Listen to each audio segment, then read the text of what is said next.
Irmãos, com muita pobreza, eu quero começar e digo com toda a sinceridade, com toda a pobreza.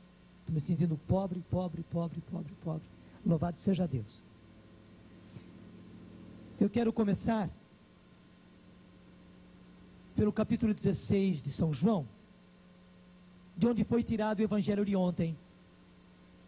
E quero começar como se eu não tivesse dito nada ontem. Como se tudo nós fôssemos começar desde agora. Evangelho de São João, capítulo 16. Disse-vos estas coisas para vos preservar de alguma queda. Expulsar-vos-ão das sinagogas, e virá a hora em que todo aquele que vos tirar a vida julgará prestar culto a Deus. Naqueles tempos, Jesus só podia falar em termos de sinagoga, ele nem podia falar em termos de igreja, porque eles nem imaginavam o que era igreja. Então ele só podia falar em sinagoga, que era o lugar da reunião. E aliás, se vamos ver no fundo, a palavra sinagoga tem o mesmo significado de igreja, é o local de reunião.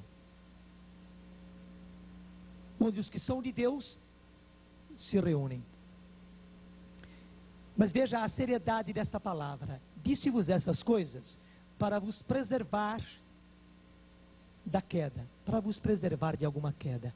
Expulsar-vos-ão das sinagogas, e mais ainda, veja aí, e virá a hora em que todo aquele que vos tirar a vida julgará prestar culto a Deus. Julgará prestar serviço a Deus. E eu quero dizer a vocês, essa palavra não se refere tão somente aos discípulos, aos apóstolos. Essa palavra se refere também a nós. Nós chegamos aos tempos dessas palavras estarem se realizando. Não é para a gente se assustar, mas o próprio Jesus disse-vos essas coisas para vos preservar da queda. Ele não quer que nós caiamos, não quer. Então ele já está de antemão nos falando. Expulsar-vos-ão das sinagogas. E virá a hora em que todo aquele que vos tirar a vida julgará prestar culto a Deus. Julgará estar prestando um serviço a Deus. Se Deus quiser, durante todos esses dias, nós haveremos de entender bem o que essa palavra diz. Procederão deste modo, porque não conheceram o Pai, nem a mim. Então, quem é que fará isso contra nós? Aqueles que não conheceram o Pai, nem a Jesus. Procederão deste modo, porque não conheceram o Pai, nem a mim. Disse-vos, porém, estas palavras, para que quando chegar a hora, vos lembreis que vô-lo anunciei. Eu não vô-las disse desde o princípio, porque estava convosco. E no nosso caso, por que é que o Senhor, nesses tempos agora, vem tomar essas palavras, vem tomar esses textos e vem nos clarear, e vem nos esclarecer esses textos? O Senhor agora, nesses tempos, está fazendo isso, porque é agora que nós estamos precisando disso. É daqui para frente que nós vamos precisar cada vez mais disso. Repare mais uma vez no versículo 4, diz-vos, porém, essas palavras, para que quando chegar a hora, vos lembreis de que vou-lo anunciei. O que eu quero dizer a vocês é o seguinte: nós estamos em guerra. Nós estamos em guerra. E eu queria dizer a vocês hoje com muita clareza, a renovação carismática, ela não é algo que Deus trouxe apenas para nós resolvermos os nossos problemas e as nossas situações. Não. A renovação carismática não é algo para nós sermos curados dos nossos males, das nossas doenças. Não. A renovação carismática não é algo que Deus trouxe para que então os nossos problemas recebam solução. E que nós então tenhamos tudo aquilo que nós queremos, o que nós buscamos, a solução das coisas difíceis para nós. Eu digo a vocês, não. Você até diria, mas então, o Senhor está contradizendo tudo? E tudo que o Senhor fez, o Senhor está fazendo, e as curas que o Senhor está fazendo, e os problemas que Ele tem resolvido, de onde que vem isso? Veja bem, o Senhor está fazendo isso porque Ele está preparando soldados. O Senhor está sendo para nós como uma águia que esvoaça por cima dos seus pintainhos, por cima das suas águiazinhas, dos seus filhotes, preparando-os para a guerra, fazendo com que eles sintam vontade de ir para guerrear. E se os seus filhotes precisam de cuidados, o Senhor, como águia, vai e cuida deles. Se eles estão amarrados por causa de problemas, o Senhor vai para resolver, para trazer solução para esses problemas, não apenas para ser como galinha choca em cima dos seus pintainhos. Ah, meu filhinho, ah, minha filhinha, eu vou consolar você. Não. Não. Se o Senhor vem e cura as nossas enfermidades, e como o Senhor tem feito coisas maravilhosas para nós, o nosso Deus tem se manifestado, o nosso Deus. O nosso Deus tem se mostrado um Deus vivo, um Deus poderoso. O nosso Deus tem se mostrado para nós um Deus que realmente é Deus, um Deus todo-poderoso. E era preciso, porque nós homens, porque nós cristãos, porque nós igreja, tínhamos perdido o sentido do sobrenatural. Tínhamos, infelizmente. Tínhamos perdido o sentido do poder de Deus. Tínhamos sim perdido.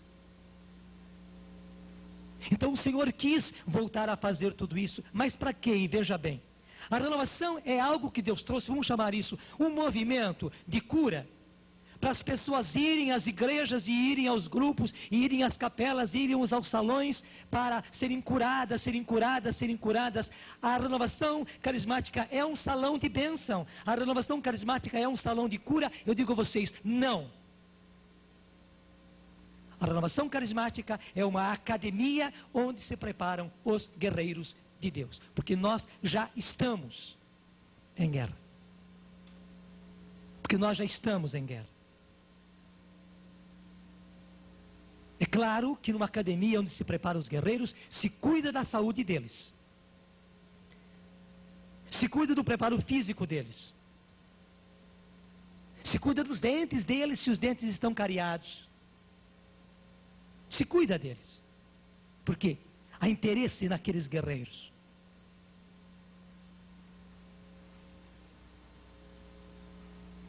Numa academia, se ensina aqueles jovens a usarem as armas, a experimentarem as armas, a se exercitarem com aquelas armas. E as armas de Deus são armas poderosas. E é preciso que nós tenhamos a experiência palpável das armas de Deus. E é por isso que realmente o Senhor está colocando as suas armas nas suas mãos. Os seus dons, os seus carismas são armas, e armas poderosíssimas.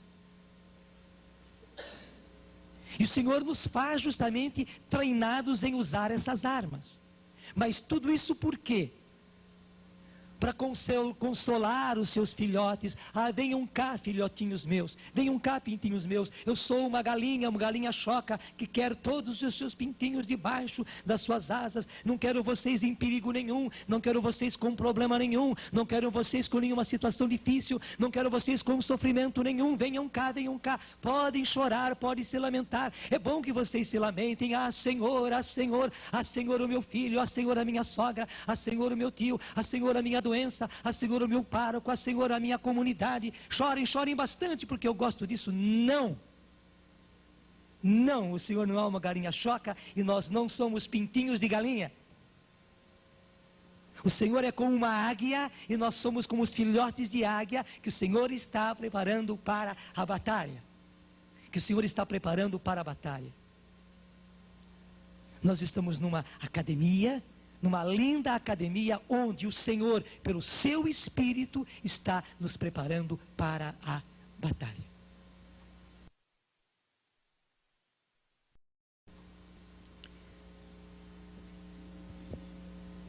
Eu acho que eu já estou desviando totalmente do do que eu pensava que era, mas louvado seja Deus. Eu quero ser fiel à inspiração de um rapaz que me trouxe justamente um trecho de Eclesiástico, só que eu não vou por ele, é Eclesiástico 46, onde falava de Josué e de Caleb. E o que aconteceu com Josué e com Caleb? Então pega comigo lá no livro dos Números.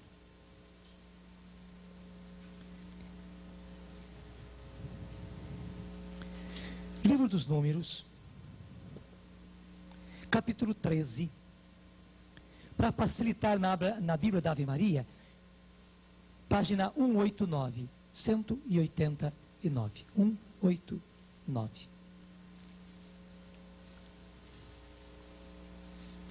Em vez de ler tudo, eu vou apenas contar, e quando for necessário, eu vou à Bíblia. Veja, gente, em pouco tempo, o povo de Israel, que estava escravo no Egito, chegou às portas da terra prometida. E foi prodigioso. A maneira com que o Senhor tirou-os do Egito foi cheia de prodígios, e nem preciso narrar. O maior prodígio foi eles atravessarem o Mar Vermelho a pé enxuto. E tanto foi de Deus, que eles passaram, e os egípcios que tinham carros, cavalos, guerreiros, vieram atrás, e quando eles vieram, todos eles foram precipitados no mar. O mar os tragou e eles foram afogados. Eles enfrentaram o deserto, não tiveram água no deserto. Em primeiro lugar, encontraram águas amargas, e o Senhor, com uma madeira, com um tipo de lenho, um tipo de madeira, de planta, fez com que aquelas águas salobras, amargas, se tornassem águas que pudessem ser bebidas. Depois faltou água mesmo e não tinham mais água, e o Senhor fez brotar água da rocha. Eles não tiveram alimento, não tinham mais, as provisões que eles tinham trazido do Egito tinham acabado, e o Senhor deu a eles o maná. Um alimento maravilhoso, um alimento vindo de Deus, vindo do céu, um alimento milagroso. Mesmo chegou a ocasião, está um pouquinho antes, no final do capítulo 11, em que eles ficaram com saudade das carnes que eles comiam no Egito, e das cebolas, e dos alhos bravos, e pediram ao Senhor, pediram a Moisés, eles queriam comer carne, e o Senhor foi tão bondoso com eles, que fez uma coisa interessante. Codornizes, aquelas aves que migravam de um lugar para o outro e passavam pelo deserto, passaram pelo deserto naquele momento, mas cansadas, e cansadas, caíram ali no deserto sem força, e com toda a facilidade o povo pôde ir e pôde pegar quantas aves quiseram, quantas codornizes tiveram carne em abundância. Deus foi maravilhoso com eles. E eles chegaram até as portas da terra que lhes tinha sido prometida. Rapidamente eles chegaram até lá. Então o que Moisés fez? Mandou que um de cada tribo, isso foi ordem do Senhor, um de cada tribo, escolhido a dedo, veja bem, um de cada tribo, eram 12 tribos, escolhida a dedo, fossem para ver aquela terra, fossem explorar a terra, e ver como ela era, como eram os inimigos, como eram as muralhas, como eram as armas deles, e eles foram e viram. E voltaram. Só que quando voltaram, infelizmente, aqueles homens só começaram a exagerar e dizer que era uma terra impossível de se conquistar.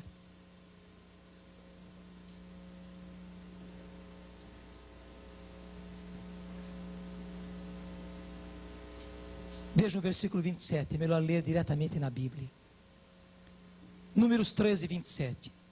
Eis como narraram a Moisés a sua exploração. Fomos à terra onde nos enviaste. É verdadeiramente uma terra onde corre leite e mel, como se pode ver por esses frutos. Eles trouxeram alguns frutos de amostra. Mas os habitantes desta terra são robustos, suas cidades grandes e bem muradas. Vimos ali até mesmo filhos de Enac. Os amalecitas habitam na terra do Negueb, Os heteus, os jebuseus e os amorreus habitam nas montanhas, e os cananeus habitam junto ao mar e ao longo do Jordão. Caleb fez calar o povo, que começava a murmurar contra Moisés, e disse: vamos e apoderemo-nos da terra, porque podemos conquistá-la. Na hora que eles só trouxeram coisas negativas, o povo coitado começou a ficar medroso e começou a murmurar. Mas veja o que Caleb trouxe, e leia comigo o que Caleb disse: vamos e apoderemo-nos da terra, porque podemos conquistá-la. Outra vez: vamos e apoderemo-nos da terra, porque podemos conquistá-la. Mas os outros que tinham ido com ele diziam: não somos capazes de atacar este povo, é mais forte do que nós. E diante dos filhos de Israel, depreciaram a terra que tinham explorado. A terra, disseram eles, que exploramos, devora os seus habitantes. Os habitantes que vimos ali são de uma grande estatura, vimos até mesmo gigantes, filhos de Anak, da raça dos gigantes. Parecíamos gafanhotos comparados com eles. Exageraram por causa do medo. Toda a assembleia pôs-se a gritar e chorou aquela noite toda. Imagine só, toda a assembleia pôs-se a gritar, todos os israelitas murmuravam contra Moisés e Arão, dizendo: oxalá tivéssemos morrido no Egito ou nesse deserto. Por que nos conduziu o Senhor a esta terra para morrermos pela espada? Nossas mulheres e nossos filhos serão a presa do inimigo. Não seria melhor que voltássemos para o Egito? E diziam uns para os outros: escolhamos um chefe e voltemos para o Egito. A decisão deles foi drástica. O povo, apavorado, depois de gritar, de chorar, de murmurar, de se desesperar, resolveu escolher um outro chefe e voltar para o Egito. No fundo, eles iam se entregar novamente aos egípcios. É mais fácil voltar para lá do que morrer e deixar as nossas mulheres, os nossos filhos serem mortos por este povo, nesta terra para onde Moisés nos quis trazer. Veja, esqueceram todos os prodígios que ficaram para trás. Esqueceram todas as maravilhas que ficaram para trás. Esqueceram o maná que estavam comendo. Esqueceram a água que estavam bebendo. Esqueceram o mar vermelho que tinham passado. E queriam voltar para trás. 5. Moisés e Arão caíram com o rosto por terra diante de toda a assembleia dos israelitas. E se cair por terra, eles se prostraram mesmo. Claro, diante do povo, mas não é diante do povo, diante de Deus. Moisés se jogou no chão, pedindo a Deus clemência, pedindo a Deus misericórdia. Moisés se pôs ali como um intercessor por causa daquele povo. E veja aqui, jogar-se no chão, que se pôr... Até me deixa ler aqui. Moisés e Abraão caíram com o rosto por terra. Caíram com o rosto por terra. Não é uma brincadeira não, gente. Diante daquela situação, eles se humilharam diante de Deus e reconheceram: só por Deus é que agora a coisa pode se resolver, porque Moisés e Arão viram que a situação era séria demais. O povo já tinha rompido, o povo já tinha decidido.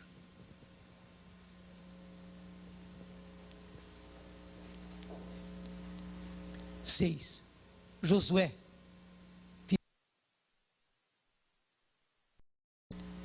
6.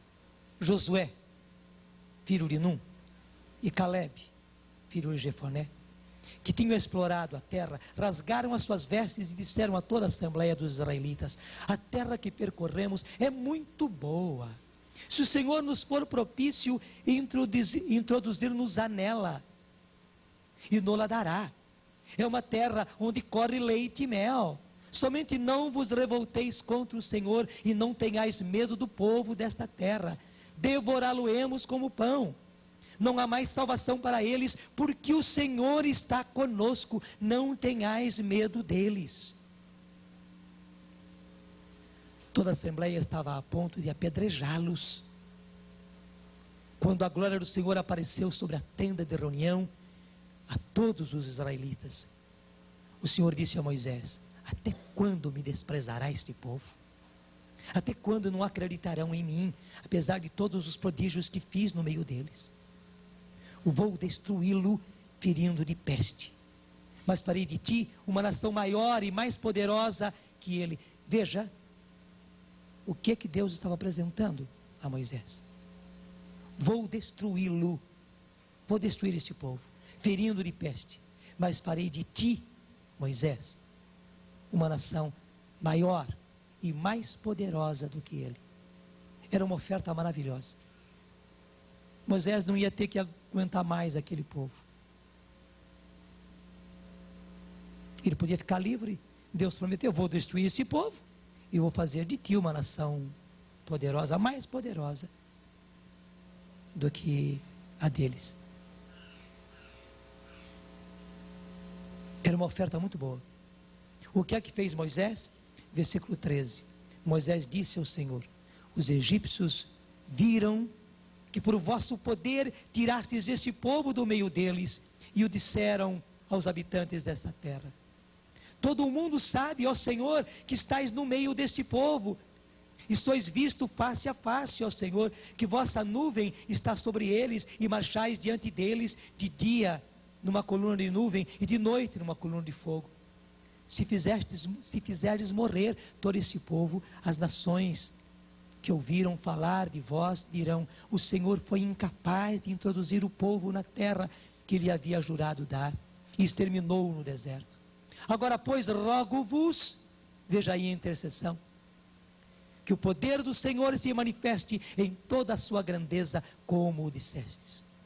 O Senhor é lento para a cólera e rico em bondade. Ele perdoa a iniquidade e o pecado, mas não tem por inocente o culpado, e castiga a iniquidade dos pais nos filhos até a 3ª e 4ª geração. Perdoai o pecado deste povo, segundo a vossa grande misericórdia, como já o tendes feito desde o Egito até aqui. O Senhor respondeu: eu perdoo conforme o teu pedido, mas pela minha vida e pela minha glória que enche toda a terra. Vejam bem agora, leia comigo o versículo 22. Nenhum dos homens que viram a minha glória e os prodígios que fiz no Egito e no deserto, que me provocaram já 10 vezes e não me ouviram, verá a terra que prometi com juramento aos seus pais. Então veja bem, nenhum daqueles, nenhum dos homens que viram a minha glória e os prodígios que fiz no Egito, nenhum deles entrará nessa terra, na terra que prometi com o juramento. Nenhum deles. Veja o finalzinho do versículo: nenhum daqueles que me desprezaram a verá. Leia comigo: nenhum daqueles que me desprezaram a verá. Quanto ao meu servo Caleb, porém, que animado de outro espírito me obedeceu fielmente, eu o introduzirei na terra que ele percorreu, e a sua posteridade a possuirás. Deu-lhe mal. Quanto ao meu servo Caleb, porém, que animado de outro espírito me obedeceu fielmente, eu o introduzirei na terra que ele percorreu, e a sua posteridade a possuirá. Visto que os amalecitas e os cananeus habitam no vale, voltai amanhã e parti para o deserto em direção ao mar vermelho. Viram a frase? Visto que os amalecitas e os cananeus habitam no vale, para frente era a habitação dos cananeus e dos amalecitas, de quem eles tiveram com medo. Então o que disse o Senhor? Meia volta, vou ver. Voltai amanhã e parti para o deserto em direção ao mar vermelho. De onde que eles tinham vindo? De onde eles tinham vindo? Do Egito. De que direção? Do mar? Do mar vermelho. E o Senhor disse: meia volta, vou ver. Voltem na direção do mar vermelho. E o que aconteceu? Eles gastaram 40 anos nesta caminhada. 40 anos. Na verdade, toda aquela geração pereceu no deserto. Toda aquela geração pereceu no deserto. E uma nova geração entrou. Entrou com quem? E aí que está, com Caleb e com Josué. Tanto assim que se vocês forem para frente, né, e pegarem agora o livro de Josué,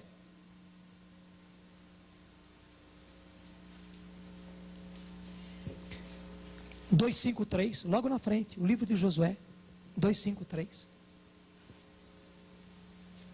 Está aí. Ainda o capítulo 34 de Deuteronômio, onde fala da morte de Moisés.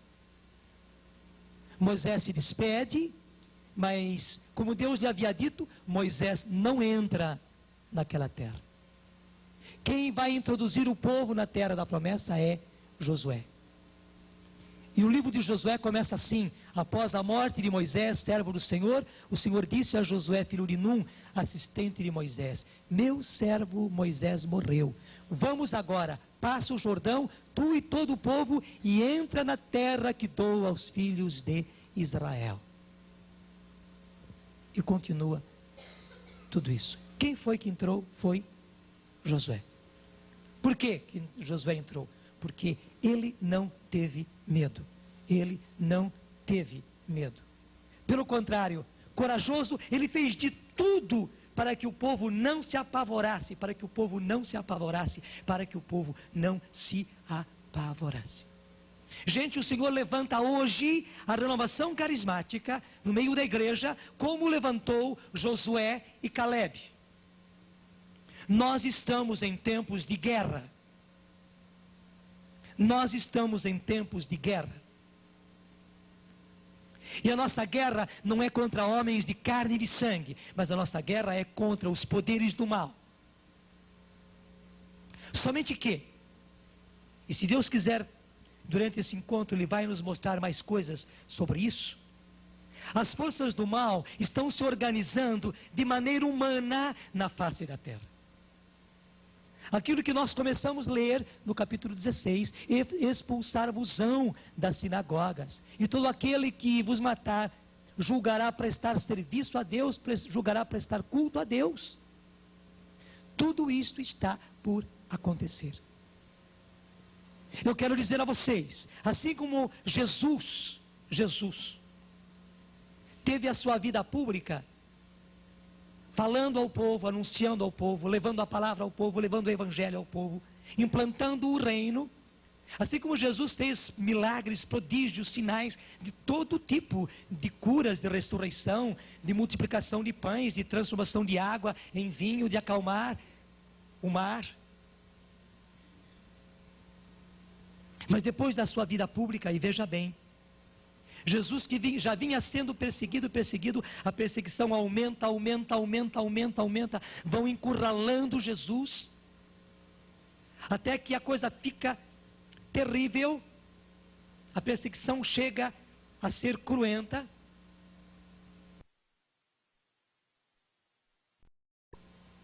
Até que a coisa fica terrível, a perseguição chega a ser cruenta, até traírem Jesus, usando de um dos apóstolos, até julgarem Jesus, até condenarem Jesus, até entregarem Jesus aos romanos, até flagelarem Jesus, até coroarem Jesus de espinhos como um rei de gozação, até subirem com Jesus à cruz, até pregarem Jesus na cruz, até verem Jesus morto, e depois de morto ainda, com aquela lança, tendo o coração estraçalhado. Veja, Jesus, depois da vida pública, passou pelo julgamento, pela traição, pela prisão, pela condenação, pela morte. Eu lhes digo, a igreja, corpo de Cristo, está seguindo os caminhos de Jesus, o seu mestre. Eu digo a vocês, nós estamos no finalzinho do tempo da vida pública. Assim como Jesus teve uma vida pública que o levou à morte, A igreja também, até agora, teve a sua vida pública. Vejam, nesses 2000 anos quase, a igreja teve a sua vida pública. A igreja que começou lá em Pentecostes, teve a sua vida pública. E nesses tempos que nós estamos, quantos prodígios, quantos milagres, quantas curas, quanta libertação, quanta conversão, como o evangelho tem sido anunciado, como o reino de Deus tem sido trazido, como as pessoas têm voltado para Deus, tudo isso é maravilhoso. É a vida pública de Jesus na igreja. Só que eu lhes digo, nós estamos a 2 passos, estamos muito próximos de entrarmos na fase do que Jesus passou. Perseguido, depois traído, depois preso, depois julgado, depois condenado e levado à morte. A igreja vai passar por esses passos de Jesus. E veja, quando isso aconteceu, os apóstolos e os discípulos, coitados, ficaram apavorados. Lembra o que aconteceu com os discípulos de Emaús? Como eles estavam descrentes. Nós julgávamos que Jesus era o Messias. E vejo tudo o que aconteceu com ele. Como justamente os seus inimigos fizeram tudo isso que fizeram com ele.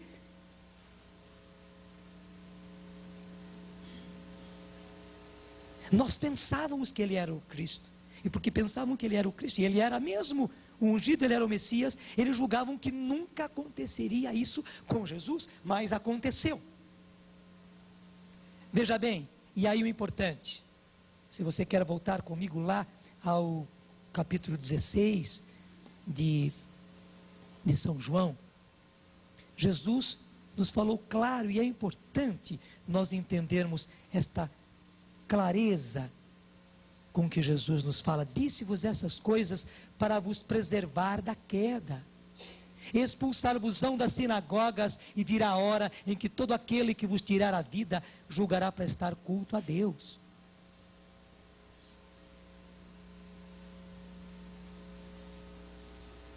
Gente, a igreja vai passar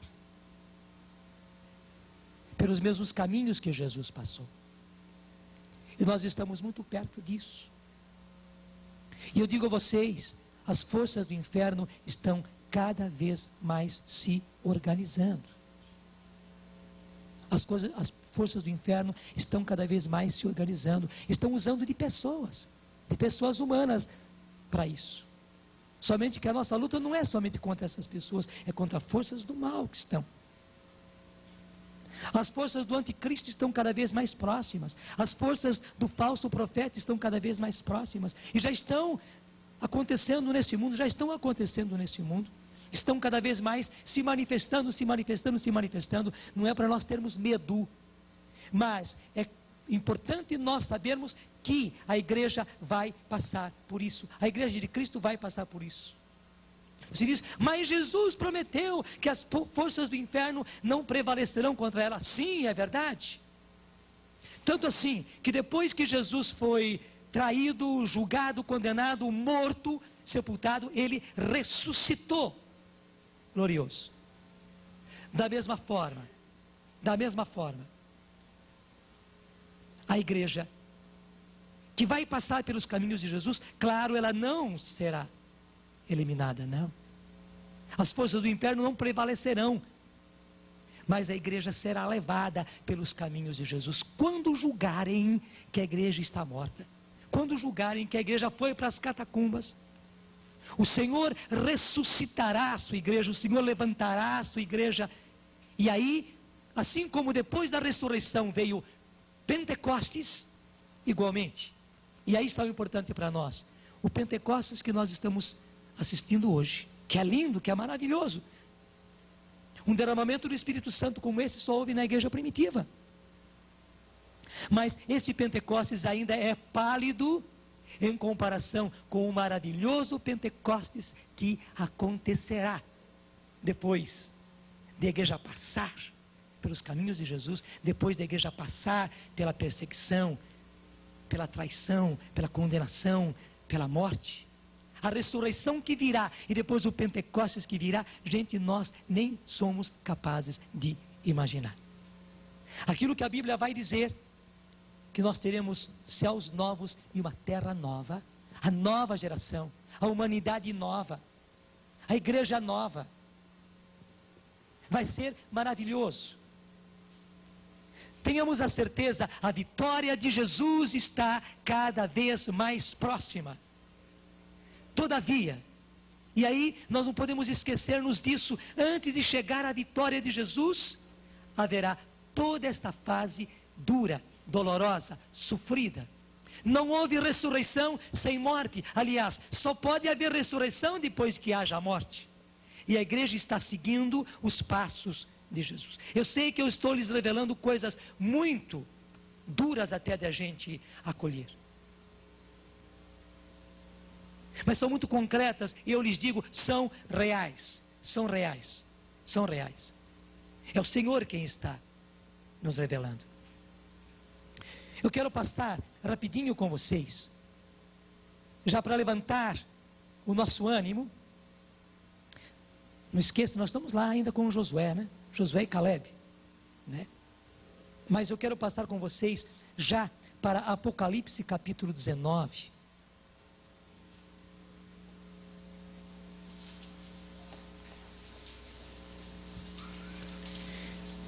E nós estamos chegando muito perto disso.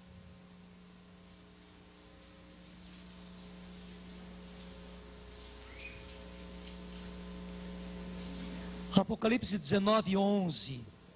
Apocalipse 19, 11.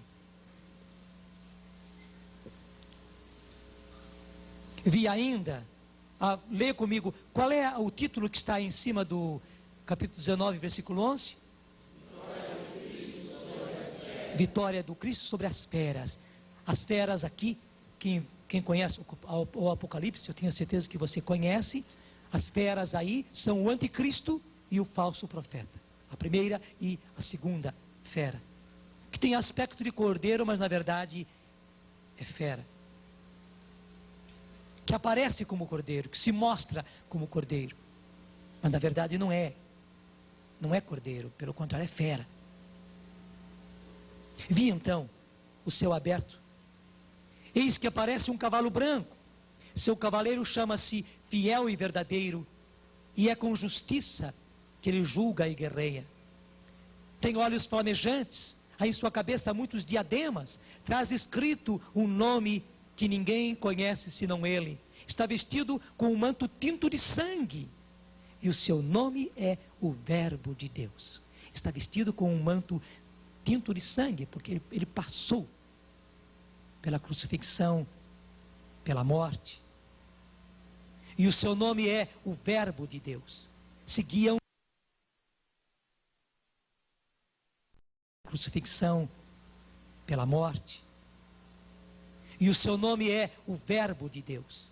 Seguiam-no em cavalos brancos os exércitos celestes, vestidos de linho fino e de uma brancura imaculada. De sua boca sai uma espada afiada, para com ela ferir as nações pagãs, porque ele deve governá-las com cetro de ferro e pisar o lagar do vinho da ardente ira do Deus dominador. Ele traz escrito no manto e na coxa, Rei dos reis e Senhor dos senhores. Vi então um anjo de pé sobre o sol e a clamar em alta voz a todas as aves que voam pelo meio dos céus: vinde, reuni-vos para a grande ceia de Deus, para comerdes carnes de reis, carnes de generais e carnes de poderosos, carnes de cavalos e cavaleiros, carnes de homens livres e escravos, pequenos e grandes. Eu vi a fera e os reis da terra com seus exércitos reunidos para fazerem a guerra ao cavaleiro e ao seu exército. Mas a fera foi presa, a fera é o anticristo. Mas a fera foi presa e com ela o falso profeta que realizara prodígios sob o seu controle, com os quais seduzir aqueles que tinham recebido o sinal da fera e se tinham prostrado diante da sua imagem. Ambos foram lançados vivos no lago de fogo sulfuroso. Os restantes foram mortos pelo cavaleiro, e veja com letra maiúscula, é Jesus, com a espada que lhe saía da boca, e todas as aves fartaram-se de suas carnes. Claro, é toda uma linguagem muito simbólica, mas está aqui para nós anunciado o triunfo de Jesus. E claro, depois do capítulo 19 vem o capítulo 20. Vira a página. E o que é que diz o capítulo 20? Qual é o título? Sorte do dragão. Quer dizer, o destino do dragão. O que vai acontecer com o dragão? O que vai acontecer com o inimigo? Vi então descer do céu um anjo que tinha na mão a chave do abismo e uma grande algema. Depois da vitória de Jesus, o que acontecerá? É isso. Depois do Senhor destruir o anticristo, depois do Senhor destruir o falso profeta, o que acontecerá? Eu vi então descer do céu um anjo que tinha na mão a chave do abismo e uma grande algema. Ele apanhou o dragão E quem é esse dragão? A primitiva serpente. Por que primitiva? Aquela lá, que aparece já no Gênesis. Porém, inimizade entre ti e a mulher, entre a tua descendência e a descendência dela, e ela lhe esmagará a cabeça. A antiga serpente, a primitiva serpente, que é o demônio e Satanás. E veja bem, e o acorrentou por 1000 anos, atirou-o no abismo que fechou e selou por cima, para que já não seduzisse as nações, até que se completassem 1000 anos. Depois disso, ele deve ser solto por um pouco de tempo. Mas aqui está algo muito importante para nós, irmãos. Não somente os agentes do inimigo, mas o próprio inimigo será lançado no abismo, será preso no abismo, e o abismo será fechado, selado. E isso, como diz aqui a Bíblia, pelo espaço de 1000 anos. O que quer dizer, não é dias, não são meses, não são anos, mas é um longo tempo. Tudo isso vem nos dizer que não se trata de fim de mundo, mas se trata realmente da vitória do Senhor neste mundo. E é que está, Jesus virá e implantará o seu reino. As forças do inferno não querem que Jesus implante o seu reino. As forças do inferno não querem que Jesus implante o seu reino. As forças do inferno estão aguerridas, impedindo que Jesus venha e implante o seu reino. Mas Jesus virá e Jesus implantará o seu reino, apesar de toda a resistência das forças do mal e daqueles que têm servido as forças do mal. E não somente. E aí eu sou obrigado a voltar um pouco atrás. Lá no capítulo 12, versículo 12. Apocalipse 12, 12. Diante da vitória que virá, o livro do Apocalipse diz que nós nos alegremos. Por isso, alegrai-vos, ó céus, e todos o que aí habitais. Mas, ó terra e mar, cuidado, porque o demônio desceu para vós, cheio de grande ira, sabendo que pouco tempo lhe resta. Você conhece muito bem essa passagem, nós a temos citado muito, mas é importante vê-la aqui na Bíblia. Mas, ó terra e mar, cuidado, porque o demônio desceu para vós, cheio de grande ira, sabendo que pouco tempo lhe resta. Gente, nós estamos vivendo esses tempos. Nós estamos nos aproximando cada vez mais de Apocalipse 19. Nós estamos chegando cada vez mais perto de Apocalipse 20. Só que por enquanto ainda nós estamos dentro do tempo de Apocalipse 12 até Apocalipse 19. Por isso tudo aquilo que nós estamos vendo e presenciando. A nossa geração que recebeu todo esse derramamento do Espírito Santo. A nossa igreja que recebeu essa grande graça do derramamento do Espírito Santo com todas essas maravilhas que estão acontecendo. Também a nossa geração e a igreja dos nossos tempos está sofrendo toda a pressão dos poderes do mal. Isso é coisa muito concreta. Veja, gente, essa onda de drogas, essa onda de bebida, essa onda de vícios. E não somente o comércio de drogas. Que a gente vê, os jornais, as revistas, a televisão nem aguenta mais. É quase que já não é mais notícia, a coisa é tão comum, é tão supermercadinho da esquina que a gente mora que só quando acontecem grandes coisas é que eles noticiam, porque já é coisa corrente. E não só. A desgraça no meio das pessoas, a desgraça no meio da juventude, a desgraça no meio dos nossos filhos é uma coisa pavorosa. E o vício crescendo cada vez mais, cada vez mais, cada vez mais, cada vez mais. Isso não é apenas coisa humana. Isso é realmente o assassino, aquele que só quer matar, aquele que só quer destruir, que está fazendo todo este estrago. E sobre a nossa geração e sobre a nossa igreja. Toda essa onda de devassidão no campo da sexualidade, que caiu sobre nós nestes tempos, é uma coisa pavorosa. E nós podemos dizer, olhando para nós mesmos, olhando a nossa experiência, hoje viver pureza, hoje viver castidade, hoje viver fidelidade no matrimônio é difícil, porque a tentação está aí nos rodeando a todos nós, que nos pega pelos olhos, pelos ouvidos, pela mente. Nós somos como que acossados fisicamente para o mal. E de onde vem tudo isso? E o que os nossos olhos veem? Como é que o mundo está? Nós não estamos apenas falando da televisão, das revistas, mas como o mundo está no concreto, nas ruas por onde nós andamos, nas repartições onde nós passamos, nas conduções onde das quais nós nos utilizamos. Como está a depravação do mundo? Isso não é apenas coisa humana, é o inimigo vindo sobre nós com grande pavor, com grande furor e ira. A situação das famílias se desmoronando, os casamentos se desmoronando. Nós não estamos culpando a nada e ninguém que talvez foi vítima disso, mas nós estamos dizendo que essa não é apenas uma questão humana, esse desentendimento nos ares não é apenas coisa humana, não. Toda essa onda de violência, toda essa onda de agressão não é apenas coisa humana. Mas pior ainda, toda esta onda de magia,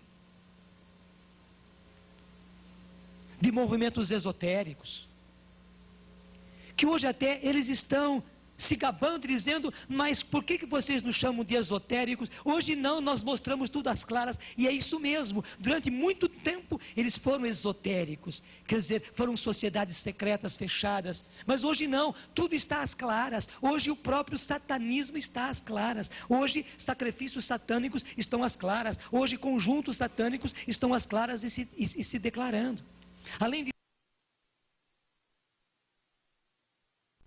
Além de tudo que está acontecendo de misticismo, com filosofias orientais, com controle mental, com busca de contato com extraterrenos, tudo isso. E de onde vem tudo isso? Qual é a causa de tudo isso? É o inimigo de Deus e nosso inimigo, o demônio, como diz claro, que desceu sobre nós, cheio de grande ira, sabendo que pouco tempo lhe resta. E nós estamos vivendo tudo isso. E a corrupção que graça por todos os lados. E que nos apavora. E que não está longe de nós, não. Não são apenas as grandes corrupções que os jornais falam, mas é a corrupção lado a lado conosco. E ao mesmo tempo é preciso prestar atenção à educação, que vai desmoronando cada vez mais, com todos os meios que nós temos.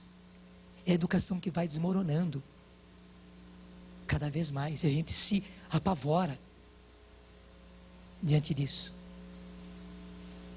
A gente fica com medo da situação. E a revolta no coração dos nossos filhos, a revolta na nossa juventude. É toda essa mudança de mentalidade que nós estamos assistindo, vai apavorando a gente. E de onde vem tudo isso?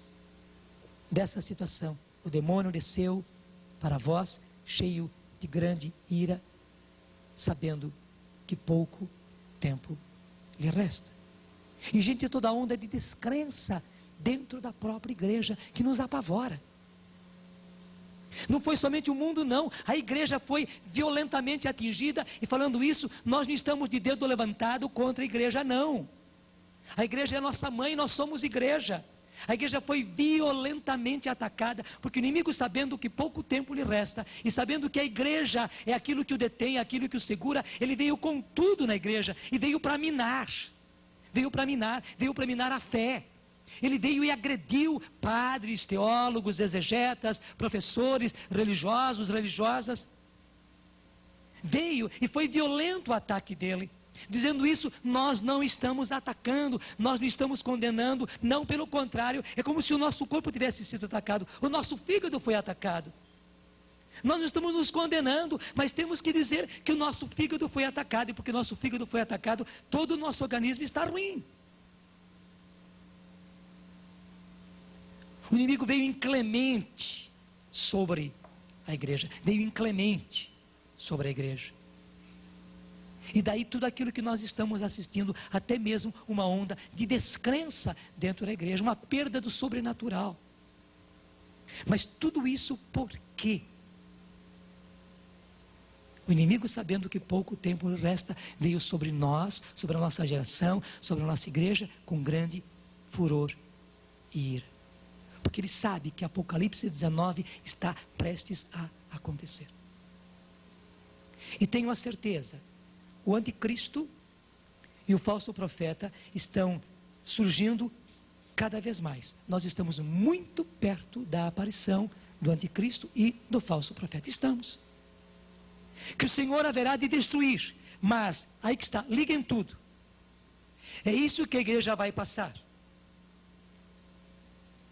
A paixão e morte, pela qual Jesus passou, a igreja vai passar. Porque o inimigo não vai retroceder. Foi por isso que Jesus já nos anunciou de antemão. Não foi à toa que nós começamos lá com João 16. E o que é que nos disse? João 16, disse-vos essas coisas para vos preservar da queda, expulsar-vos-ão, portanto vos perseguirão, vos condenarão, vocês serão açoitados como no começo, vocês passarão por aquilo que Pedro, que João passaram, vocês passarão por aquilo que Paulo passou, vocês passarão por aquilo que os primeiros cristãos passaram nas catacumbas, vocês passarão por isso, vocês experimentarão a perseguição. E eu já vos anunciei antes para vos preservar da queda, para que vocês então não desanimem. Mas como? Como é que a igreja passou por isso? Como é que a igreja que recebeu o Espírito Santo passou por isso? Jesus está dizendo, ela vai passar. Ela vai passar. Gente, se aqui o livro da palavra diz que o anticristo virá, que o falso profeta aparecerá, e que eles seduzirão a muitos, que eles exercerão império, que eles quererão o governo do mundo, e por um certo tempo eles terão na mão as rédeas, o governo do mundo. Também sobre isso se diz que passará o céu e a terra, mas as minhas palavras não passarão, também sobre isso. Ou nós dizemos que passará o céu e a terra, as minhas palavras não passarão, somente nas coisas boas que o Senhor diz. Toda a palavra é a palavra de Deus. E veja bem, por que é que o Senhor nos anunciou de antemão? Para estarmos preparados. Porque nós somos guerreiros. Eu estou dizendo, para os pintinhos de galinha, nós não falaríamos assim. Porque os pintinhos de galinha não são capazes de entender isso e se apavorariam. Mas para as águias que o Senhor está preparando para a batalha, nós somos obrigados a dizer assim. Percebe?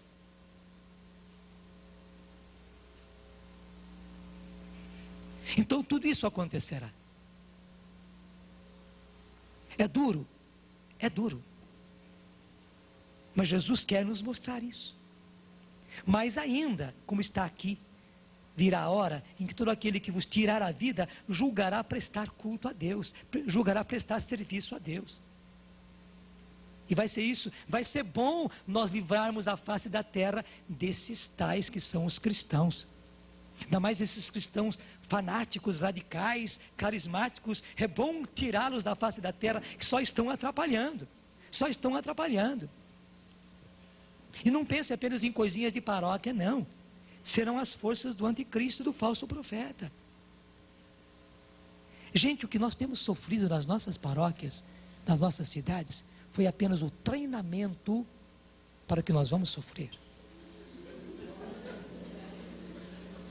Mas é assim, eu estou diante de vários militares aqui, o que é que acontece no quartel e na academia? É ou não é?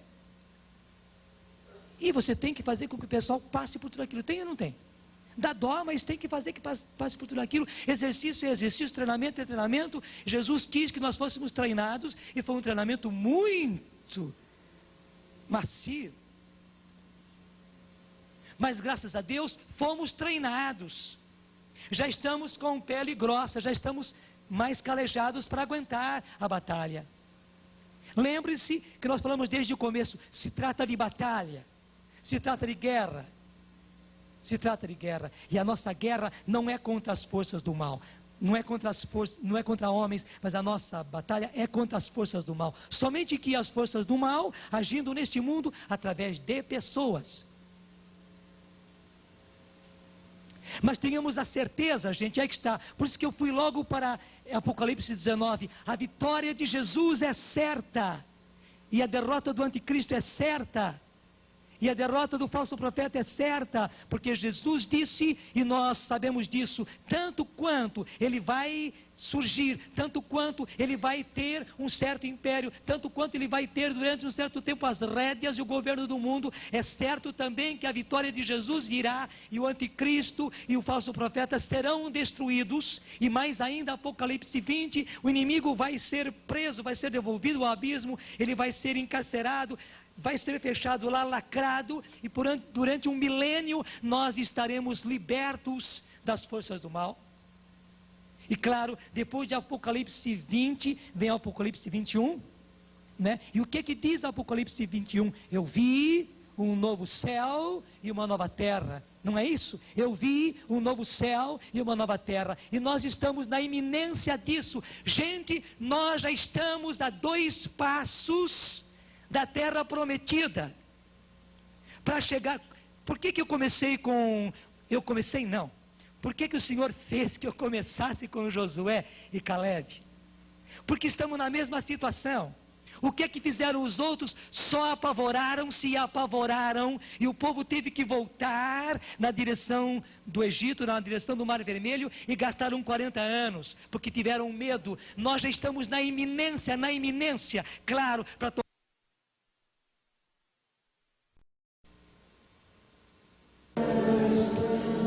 proclame comigo: invoca-me e te responderei, revelando-te grandes coisas, misteriosas, que ignoras. Agora vamos dizer a frase toda: invoca-me e te responderei, revelando-te grandes coisas misteriosas que ignoras. Invoca-me e te responderei, revelando-te grandes coisas misteriosas que ignoras. Nós acolhemos, Senhor, essa palavra. Sim, essa palavra tua. És tu quem nos dizes, Senhor, estás nos repetindo desde esta manhã, e nós acolhemos. Estamos te invocando, Senhor, na certeza que nos respondes, e nos respondes revelando-nos grandes coisas misteriosas que nós ignoramos. É Jeremias 33, 3.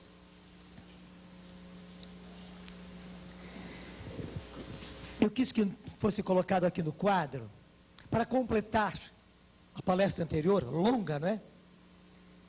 Alguns símbolos que a nova era utiliza. Todavia, eu já quero fazer uma observação para vocês, o seguinte: aqui se trata de um rapto, de um roubo, de um vergonhoso roubo. Eles pegaram símbolos fortes, e pegaram muitos símbolos nossos, e usam para as finalidades deles.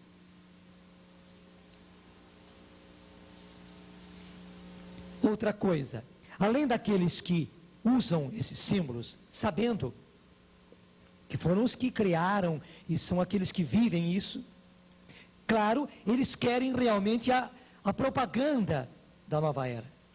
Eles querem que, cada vez mais, não somente os símbolos deles sejam conhecidos, como a linguagem deles seja conhecida, como os termos deles sejam conhecidos, como também subtilmente as ideias deles sejam conhecidas, adotadas. Para quê? Para que então os modelos, os padrões de comportamento, os padrões éticos, os padrões morais que eles estão mudando, tudo isso venha no roldão. É um marketing fantástico, ousado, eu diria mesmo, diabolicamente tramado. Por isso, veja, há muita gente que usa desses símbolos só por modismo. Porque vê, acha interessante, acha bonito, é um símbolo forte. Há instituições também que usam. Coitados, acabam sendo inocentes úteis. Eu queria dizer a vocês, não vamos logo classificar de pertencente à nova era, né, pessoas e instituições que usam esses símbolos. Pelo contrário, é preciso conhecer as pessoas. É preciso conhecer as instituições. Nós não temos o direito de pichar ninguém, de rotular ninguém. Ah, fulano de tal é da nova era porque está usando isso. Muita gente não sabe de nada. É um símbolo interessante, é um símbolo bonito. Usa como joia e tal. Agora, é claro, depois que nós sabemos, depois que nós entendemos, depois que nós realmente somos instruídos pelo Senhor, é evidente que nós não vamos usar. E até vamos ajudar as pessoas a que elas não usem. Mas não vamos começar a classificar pessoas e instituições por causa disto. Me entende? Inclusive porque o mais importante da nova era não são os símbolos são apenas símbolos. O mais importante é tudo aquilo que eu lhes disse hoje de manhã cedo, que são justamente os objetivos deles e as táticas deles para implantar todo o plano que está aí. Então, alguns, claro, não são todos os símbolos, mas estão alguns aí. O primeiro, o arco-íris, né? É um roubo, né? Porque o arco-íris está ainda no livro do Gênesis. É o sinal da aliança, da linda aliança entre Deus e os homens. Está na origem do cristianismo. Mas eles usam, é a manifestação da luz divina, com sua multicoloração, uma espécie de ponte, simbolizando a união entre a terra e o céu. Mas veja bem, mas que céu é esse? Entre os seres terrenos e os seres extraterrenos para uma nova era. Então é a ligação, é a ponte entre os seres terrenos e os seres extraterrenos. Tanto assim que o arco-íris deles não é o nosso arco-íris total. É um arco-íris tipo ponte. A ligação entre os seres terrestres e os seres extraterrestres. E o pior, é a ligação entre este mundo e o Shambhala. Esta terra e o Shambhala. E o Shambhala o que é? É realmente o reino da luz, o reino de Lúcifer, o portador da luz. Para quê? Para que justamente as luzes, as revelações de Shambhala, do Shambhala, as revelações de Lúcifer cheguem até nós. Cheguem até nós diretamente ou cheguem até nós através dos extraterrestres. Só que o negócio de extraterrestres é tudo história, não é? Eu já falava hoje cedo, vamos repetir, é aquilo que a Bíblia chama os espíritos malignos nos ares. Nos ares. Não existem extraterrestres. Os tais extraterrestres que eles falam são todos espíritos malignos. Mas é um nome muito bonitinho, é até muito científico, né, esse negócio de extraterrestres. A borboleta, né, muito usada, significa, ela é justamente o símbolo do aquariano, que saiu das trevas. Então é a pessoa, é o aquariano, né, que saiu das trevas do casulo de peixes, para a dimensão nova, celestial de aquários. Bonito, né? Ela saiu das trevas de peixes, da era de peixes. E agora ela desenvolveu, ela evoluiu para a dimensão celestial, bonito, né? De aquário. Pode significar o próprio movimento da nova era, tendo o mesmo sentido de libertação do casulo das trevas, da era de peixes, para a nova era, que é a era de aquários. Então, é a libertação, é a própria era de aquários que sai da era de peixes. Um terceiro símbolo muito usado, que vocês sabem, é o símbolo de Yin e Yang, né? As duas forças contrárias, né? O bem e o mal. Antigo símbolo oriental que representa o negativo e o positivo. Simboliza o equilíbrio das energias cósmicas divinas com seus dois polos opostos. Mas vejam bem, é uma coisa assim, claro, o desenho não está perfeito, né? Eu agradeço quem fez, e nem obrigaria que a pessoa fosse perfeita no desenho, mas o símbolo yin e yang, yin e yang, as duas partes são totalmente simétricas, né? E justamente nessa parte branca tem um pontinho preto, é que aqui não tinha como fazer preto, né? E na parte preta tem um pontinho branco, né? E o pior de tudo está aí, é que não existe nada totalmente bom e nem nada totalmente mal.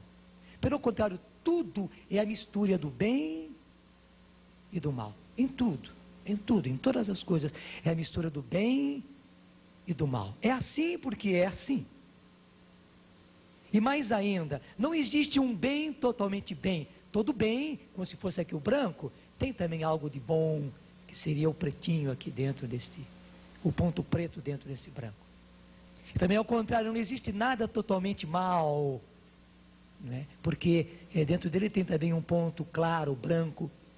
Pois o mais terrível é justamente a distorção de toda a moral, de toda a ética. Porque já não existe nada absoluto, isto é bom, isto é mal. Não, quem falou que isso é mal? Quem falou que isso é mal? Para mim não é mal. Nesse momento não é mal. Deste jeito não é mal. E quem falou que isso aqui é bem? Por que isso aqui é bem? Não existe um bem absoluto. Percebe onde é que a coisa chega? E aí está justamente, é um símbolo, né? O yin e o yang, as duas, yin e yang, as duas forças opostas que se equilibram, o positivo, o negativo, o jogo de forças energéticas, tudo isso, mas atrás disso é uma coisa muito pior ainda, que é justamente o bem e o mal, e que todas as coisas são feitas de bem e de mal. E que afinal das contas tudo é assim. Não existe bem somente, não existe mal somente. Forças energéticas, tudo isso, mas atrás disso é uma coisa muito pior ainda, que é justamente o bem e o mal, e que todas as coisas são feitas de bem e de mal. E que afinal das contas tudo é assim. Não existe bem somente, não existe mal somente. Eu já falei para vocês, e isso aqui entra também, porque tudo vai do positivo e do negativo. Toda pessoa é masculina e feminino. Toda pessoa é masculino e feminino. Eles até dizem que Deus é masculino e feminino. Esse negócio de Deus Pai é muito machismo. Não, Deus é homem e é mulher. Deus é pai e é mãe ao mesmo tempo. Vai longe, né? Vai longe. Inclusive a pessoa evoluída, eu dizia hoje cedo, é a pessoa que desenvolve o seu masculino e também o seu feminino, mas também o seu masculino. É a pessoa que se expressa afetivamente no seu lado masculino e no seu lado feminino. É a pessoa que se expressa sexualmente no seu lado masculino e no seu lado feminino. E para onde é que a coisa vai? E uma vez que tudo é bom e mal ao mesmo tempo, não existe mal que seja mal, não existe bem que seja bem, vocês veem onde é que a coisa vai.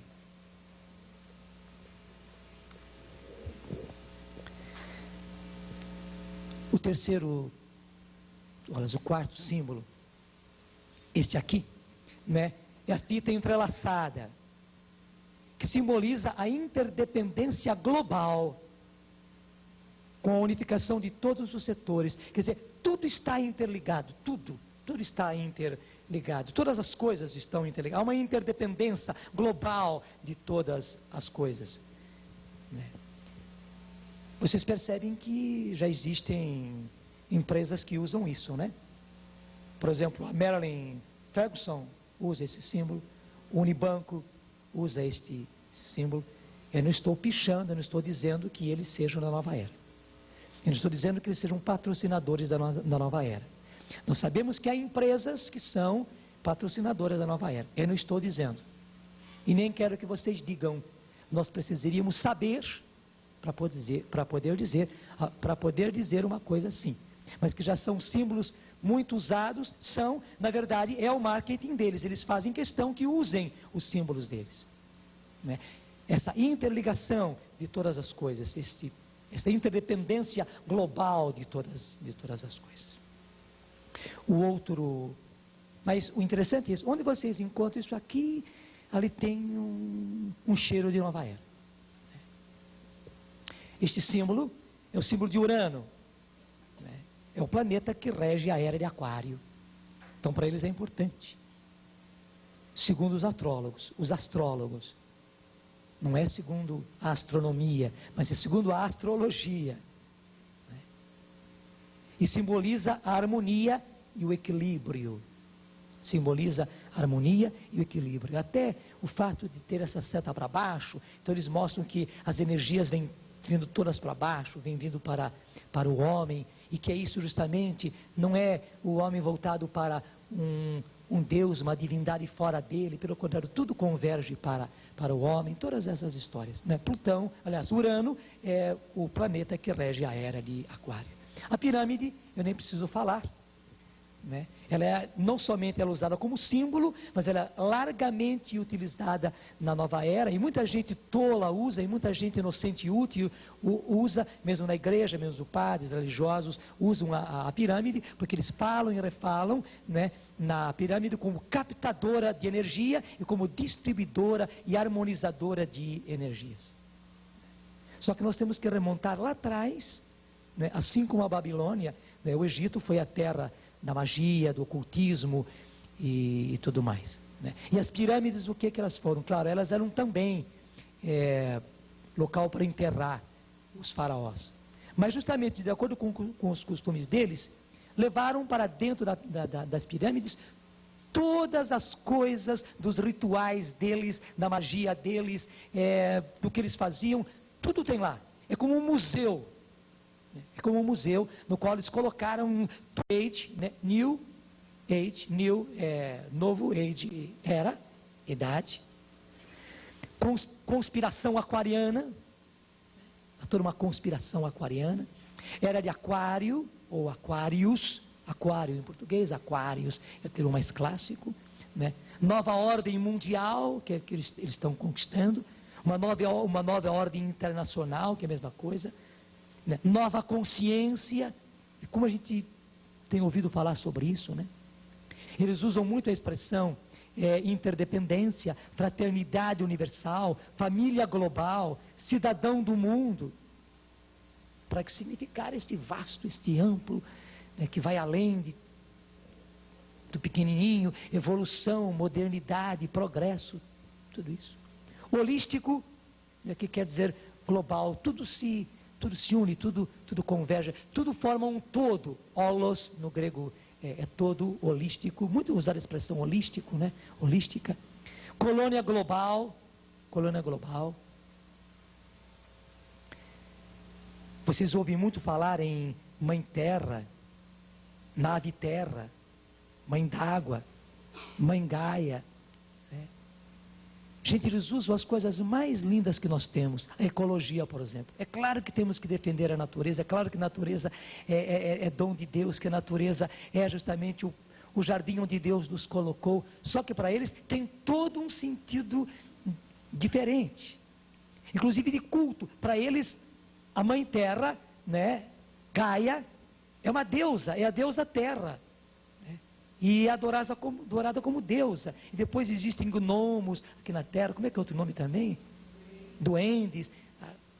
Todas essas bobagens, tolices, né? No fundo, fábulas. Mas eles vão por aí tudo. E veja como esses nomes já são bem usados, né? E daí então, consciência ecológica, né?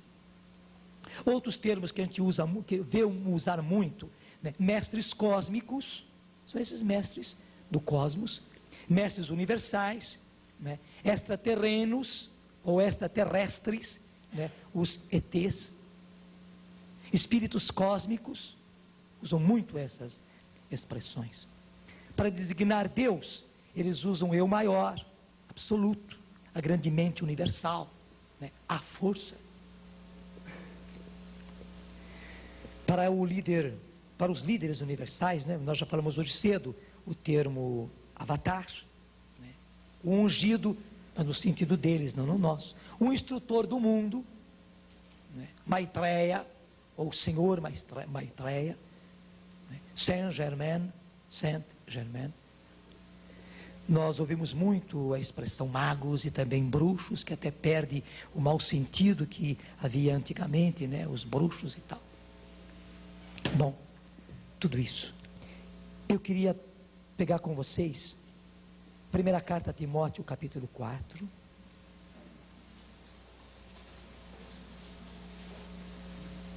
Versículo 1.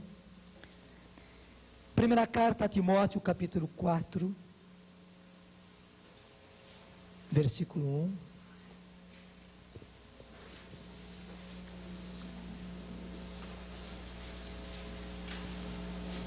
1. Leiam comigo.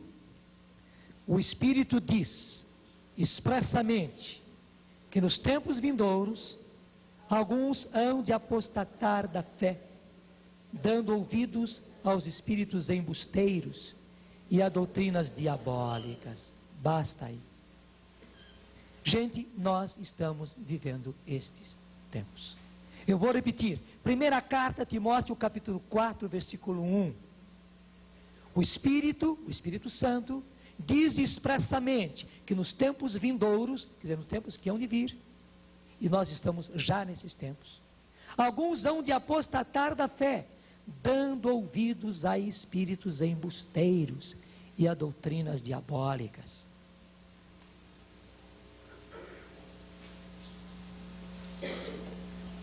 E agora eu quero que vocês peguem comigo, já a segunda carta a Timóteo, também capítulo 4, logo na frente, versículo 1 e seguintes.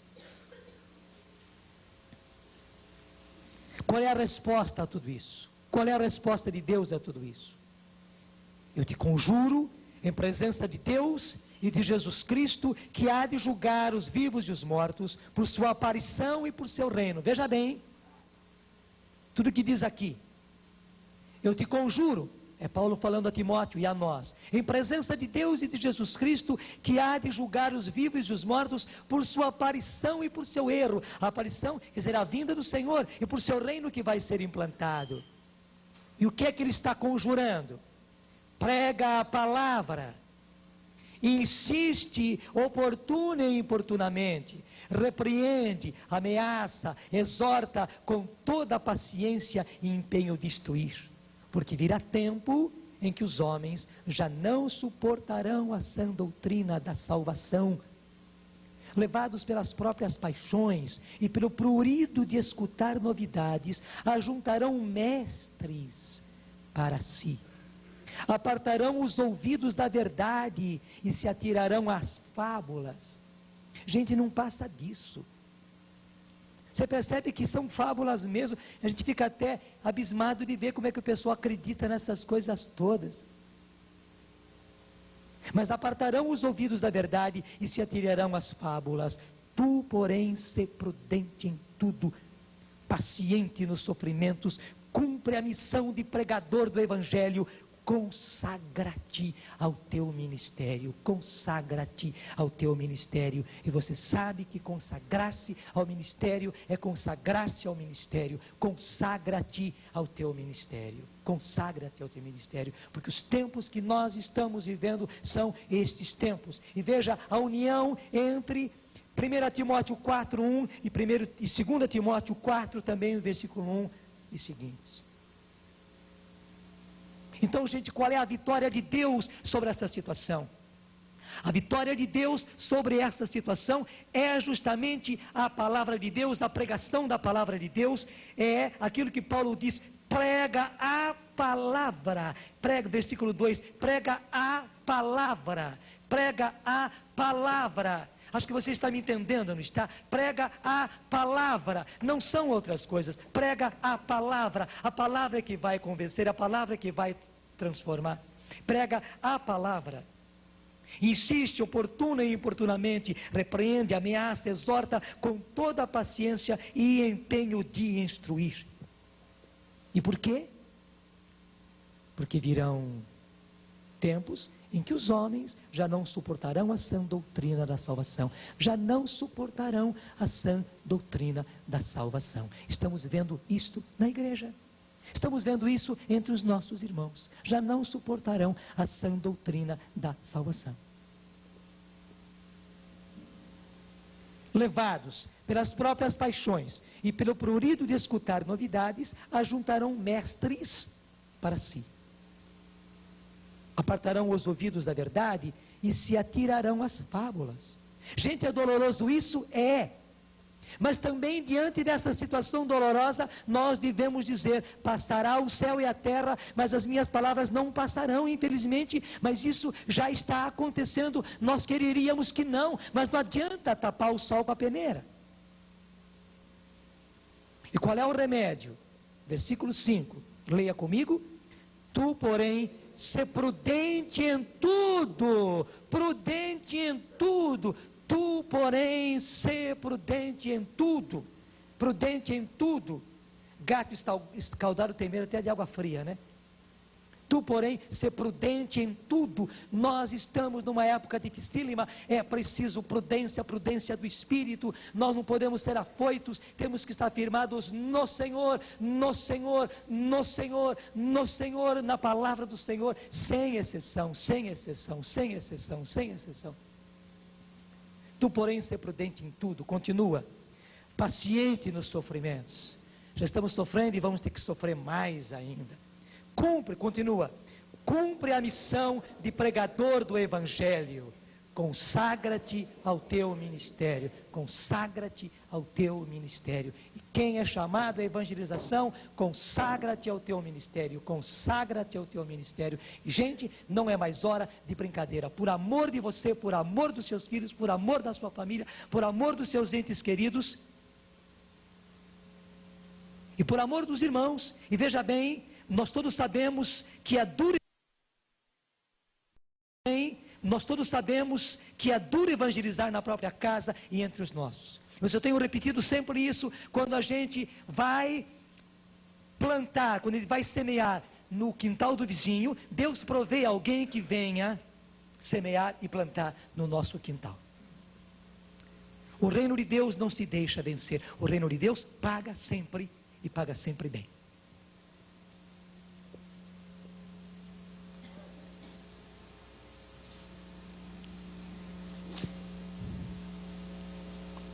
Depois da pregação da palavra, nesta forma, Deus está levantando hoje a renovação como a grande força para enfrentar o joio. Na verdade, Deus levanta o trigo, para o trigo ser oposição ao joio. Na verdade, e graças a Deus, o trigo veio antes, o trigo é de Deus, o que está aqui é joio. E, gente, qual é o forte da renovação? O forte da renovação é o poder de Deus, o poder do Espírito, expresso, manifesto nos carismas do Espírito, nos dons do Espírito, e envolvendo tudo isso a oração. A oração. O remédio de Deus está aí. Eu digo a vocês, não há outro remédio. O remédio de Deus está aí. A provisão de Deus está aí. Para a situação que nós estamos vivendo, o remédio está aí. A provisão está aí. O poder de Deus, os dons do Espírito Santo, os carismas do Espírito Santo, e tudo isso envolvido na oração. E agora então, eu quero fazer uma ligação com a primeira palestra de hoje cedo. E veja bem, Moisés veio com o povo até pertinho da terra prometida. Foram lá os exploradores para ver a terra, e vocês sabem, voltaram depois de ver, trazendo frutos da terra, mas voltaram negativos, só falaram coisas negativas, assustaram o povo, amedrontaram o povo, e deu tudo aquilo que deu. E Deus ficou irritado. Moisés intercedeu pelo povo. Moisés se jogou no chão junto com Arão, pedindo a Deus que não acabasse com aquele povo. Embora a oferta de Deus fosse uma oferta atraente e lucrativa, Deus ia acabar com aquele povo e fazer de Moisés um povo novo, mais forte do que aquele. Moisés todavia pede clemência, misericórdia a Deus, e Deus então ouve a intercessão, a prece, o pedido de Moisés. Disse, tudo bem, então meia volta eu vou ver, essa geração vai acabar no deserto, eu vou entrar na terra prometida assim, com uma geração nova, com uma geração nova. Mas houve dois, que eram também exploradores, que foram junto com os outros, para ver a terra como era, e que não fizeram assim, pelo contrário, testemunharam e disseram, nós podemos chegar, nós podemos entrar, nós podemos vencer, porque Deus está conosco. E quando o povo começou a murmurar, e o povo começou a gritar, e a chorar, e passou a noite inteira chorando, eles fizeram um trabalho contrário, tentando convencer o seu povo, que era possível entrar.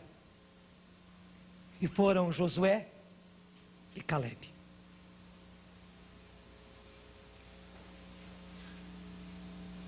E eu quero mostrar a vocês justamente uma coisa linda. Quem foi que entrou com o povo na terra prometida? Foi Josué. E quando Josué entrou na terra prometida, depois de passar o Rio Jordão, depois de caminhar um pouco na terra, eles logo encontraram o inimigo, o mesmo daquele tempo ainda, o mesmo, não era outro, de 40 anos atrás, era o mesmo. Eles se encontraram com a cidade enorme, soberba, avantajada, forte, de torres, de muralhas de Jericó. E os homens de Jericó estavam lá. E era intransponível, eles não conseguiam passar. E quem enfrentou foi Josué. Como é que Josué aprendeu a arte de guerrear? Como é que Josué aprendeu a arte de guerrear? Na prática. Na prática. Então eu vou voltar com vocês lá atrás. Êxodo 17. Livro do Êxodo, que é o segundo da Bíblia, então moleza encontrar. Capítulo 17. A partir do versículo 8.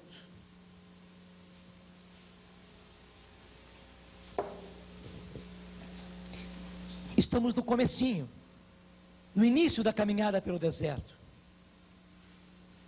Moisés havia caminhado com o povo, porque o capítulo 15 encerra justamente a passagem no Mar Vermelho, é o cântico de Moisés depois da passagem do Mar Vermelho. No capítulo 16 e o finalzinho do 15, começam a mostrar as dificuldades que eles tiveram. A água era salobra, depois eles não tinham comida, Deus deu maná, depois deu codornizes. Depois não tiveram água mesmo, e Deus deu água tirada da pedra. O povo estava sofrendo, era duro. E justamente quando o povo estava passando só por durezas, veio um inimigo. Versículo 8, Amaleque veio atacar Israel em Rafidim. Interessante que aqui, na Bíblia todo, vai personalizar. Havia um povo chamado Amalecita, o povo Amalecita. Só que aqui a Bíblia personifica Amaleque. Amaleque veio atacar Israel em Rafidim. Moisés disse a Josué, e Moisés sabia que era um inimigo terrível, e o povo estava enfraquecido, o povo estava sem comida, o povo estava sem armas nenhuma, o povo estava andando há tantos dias, eles não tinham como enfrentar o inimigo, estavam carregando crianças, mulheres, as suas roupas, todos os seus pertences, caminhando, era uma caravana, como é que eles iam guerrear? E eles vieram cruéis sobre eles. O que é que Moisés fez? Moisés disse a Josué, escolhe-nos homens e vai combater Amaleque. Amanhã estarei no alto da colina com a vara de Deus na mão. Josué obedeceu a Moisés e foi combater Amaleque. Enquanto Moisés, Arão e Hur subiam ao alto da colina. E quando Moisés tinha a mão levantada, Israel vencia. Mas logo que abaixava, Amaleque triunfava. Mas como se fatigassem os braços de Moisés, puseram-lhe uma pedra por baixo, e ele assentou-se nela, enquanto Arão e Hur lhe sustentavam os braços de cada lado. Suas mãos puderam assim conservar-se levantadas até o pôr do sol. Josué derrotou Amaleque e o seu povo ao fio da espada. Nessa ocasião, Josué foi guerrear. O trabalho duro, o trabalho, vamos chamar assim, corpo a corpo, o trabalho material de ir combater o inimigo, foi Josué que foi fazer. E veja bem, os melhores, os mais adestrados, Moisés conhecia as artes marciais do Egito. Moisés era Moisés. E Moisés pegou também com ele Arão e Hur, e os três foram para o alto do monte. Os maiores, os principais, o chefão que era Moisés, o sacerdote, o sumo sacerdote que era Arão, Hur, que estava junto com ele. Esses três foram para o alto do monte. Para quê, gente? Para orar, para interceder. Enquanto Moisés estava lá, de mãos levantadas, orando ao Senhor, pedindo ao Senhor, Josué lá embaixo vencia a Amaleque. Quando Moisés se cansava e não aguentava e baixava a mão e deixava de rezar, Amaleque vencia e o povo de Israel era vencido.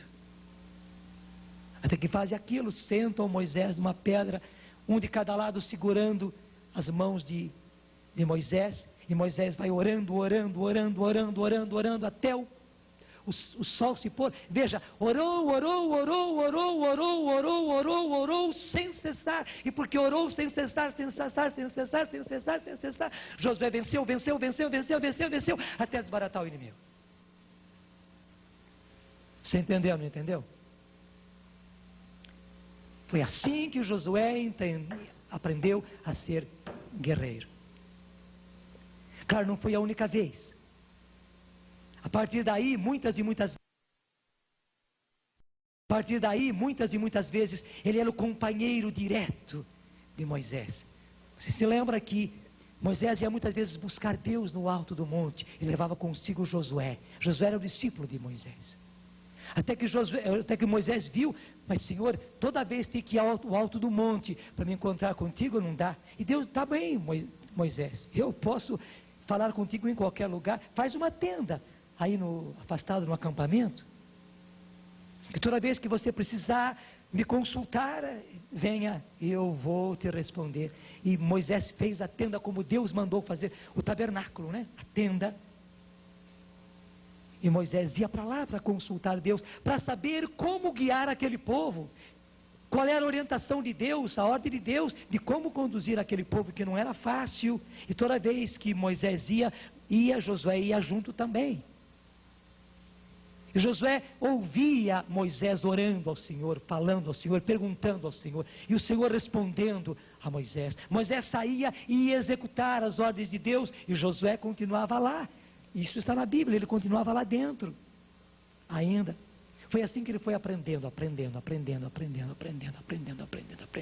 E quando Moisés morreu, e quando Deus deu a ordem a Josué de ele atravessar com o povo e entrar na terra prometida, Josué já estava preparado. Ele já era um guerreiro. Mas que guerreiro? Um guerreiro de oração, um guerreiro de intercessão. Ele aprendeu isso na prática com seu mestre Moisés. Vamos para frente agora. Vamos lá então no livro de Josué.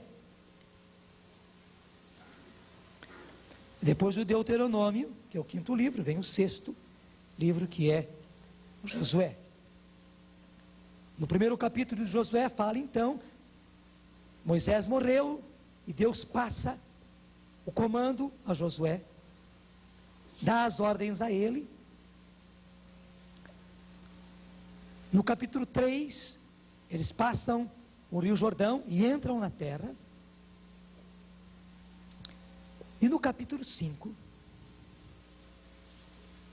versículo 13, Josué se encontra com o grande obstáculo. O mesmo obstáculo daquele tempo em que ele, Caleb e os outros exploradores encontraram a cidade de Jericó. Versículo 13, Josué encontrava-se nas proximidades de Jericó. Levantando os olhos, viu diante de si um homem de pé, com uma espada desembainhada na mão. Josué foi contra ele, és dos nossos, disse ele, ou dos nossos inimigos? Ele respondeu: não, venho como chefe do exército do Senhor. Josué prostrou-se com o rosto por terra e disse-lhe: que ordena o meu senhor ao teu servo? E o chefe do exército do Senhor respondeu: tira o calçado de teus pés, porque o lugar em que te encontras é santo. Assim fez Josué. Se tratava de um anjo, né, que falava com Josué. Capítulo 6. Jericó, cidade murada, tinha se fechado diante dos israelitas e ninguém saía dela, nem podia entrar. Era um obstáculo, eles não conseguiam passar para frente. O Senhor disse a Josué: vê, entreguei-te Jericó, seu rei e seus valentes guerreiros. A primeira promessa de Deus é essa: entreguei-te Jericó, seu rei e seus valentes guerreiros. Guarda isso, entreguei-te Jericó. Ou melhor, gente, vamos falando já direto. Nós estamos hoje na mesma situação daquele povo. Nós estamos a 2 passos da terra prometida. Nós estamos a 2 passos de céus novos e uma terra nova. Estamos. Graças a Deus, estamos a 2 passos. Só que nós estamos vendo que o inimigo é terrível. Deu para assustar? Deu. E eu rogo a vocês, sejam como Josué e Caleb e não como todos os outros.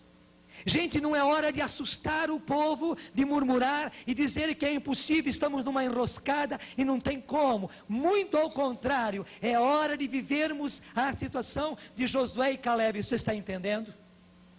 A narração do que nós fizemos, e foi uma gotinha só, né? Foi só um videotape assim, mostrando, como é que chama quando antes do filme passa um trailer? Foi só um trailer do que é a coisa. E o trailer já deu para a gente balançar. Mas a certeza é esta: o Senhor está conosco, nós podemos vencer.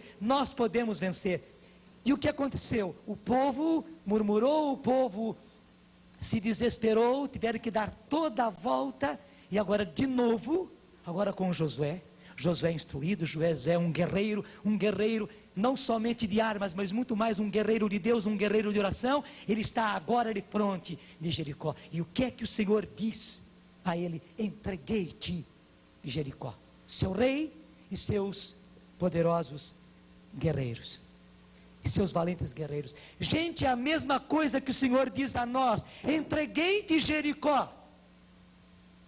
Cristãos, minha igreja, meus escolhidos, entreguei-te Jericó, entreguei-te esse joio, seu rei, seu mestre, seu anticristo, seu joio e seus valentes guerreiros, porque eles têm valentes guerreiros no reino das trevas e neste mundo também. Mas entreguei-te, acredite nisso. Acredite nisso, entreguei-te, porque a vitória é de Jesus e a vitória é da sua igreja, a vitória é daqueles que creem no Senhor Jesus. Entreguei-te Jericó, seu rei e seus valentes guerreiros, entreguei-te. Nós sozinhos não, mas o Senhor é o vitorioso, o Senhor é o vitorioso.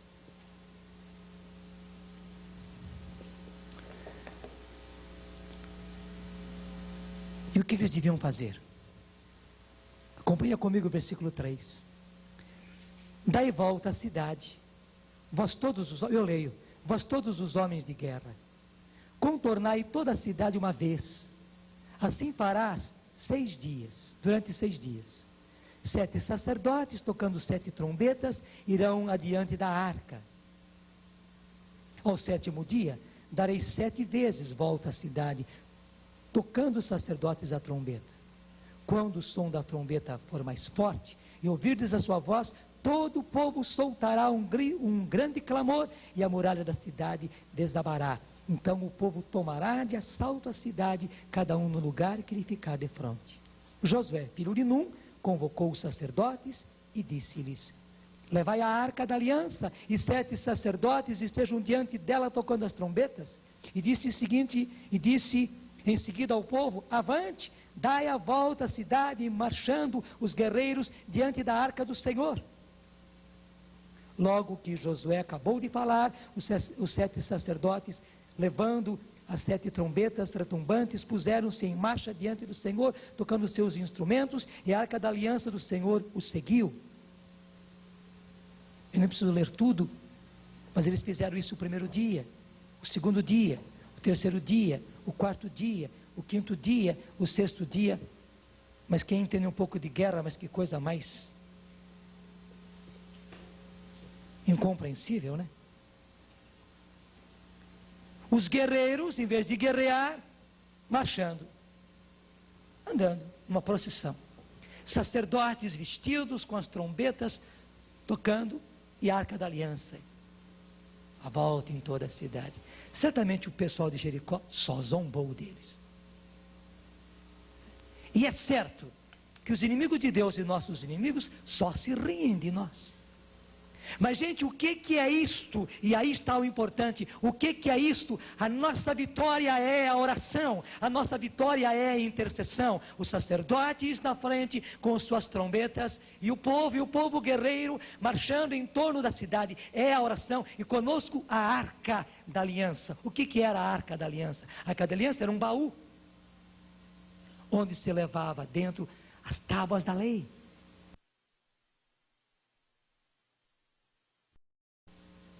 Onde se levava dentro as tábuas da lei. Lá estava o sinal de Deus, o sinal da presença de Deus. Lá estava a ordem de Deus, lá estava o mandamento do Senhor, lá estava a orientação do Senhor, lá estava a lei que regia o seu povo, lá estava justamente a tábua da aliança, a arca da aliança entre Deus e o povo, e a tábua onde estava o documento das leis, mostrando a aliança entre Deus e o seu povo. Aquele era um povo de Deus, e Deus era o seu povo. Gente, esta é a nossa arma. E é que está. Eles foram primeiro dia, segundo dia, terceiro dia, quarto dia, quinto dia, sexto dia, e é preciso orar, orar, orar, orar, orar, sem cessar. A essência da renovação é a oração. Tudo nasceu da oração, e tudo se dirige para a oração, e tudo acontece pela oração. Vocês sabem bem, os dons não são coisas nossas. Eu tenho o dom de fazer tal coisa e faço. Não. O que nós fazemos? Nós oramos, nós pedimos, nós intercedemos, nós suplicamos. E o poder de Deus acontece. E aí está a nossa vitória. O Senhor entregou-nos Jericó, o Senhor entregou-nos o seu rei e os seus valentes guerreiros. Entregou-nos. Mas onde está a nossa vitória? Agora nós vamos minar tudo isso. Nós vamos minar tudo isso na oração, na oração, na oração, na oração. E sabe por que querem impedir-nos de orar? O inimigo usa de tudo, usa inclusive até mesmo de irmãos nossos, de companheiros nossos de igreja, de padres, de párocos, né, que nos impedem de orar e que não querem que nós oremos e acham que nós somos fanáticos, somos rezadores e só sabemos rezar, e mil coisas, e mil coisas.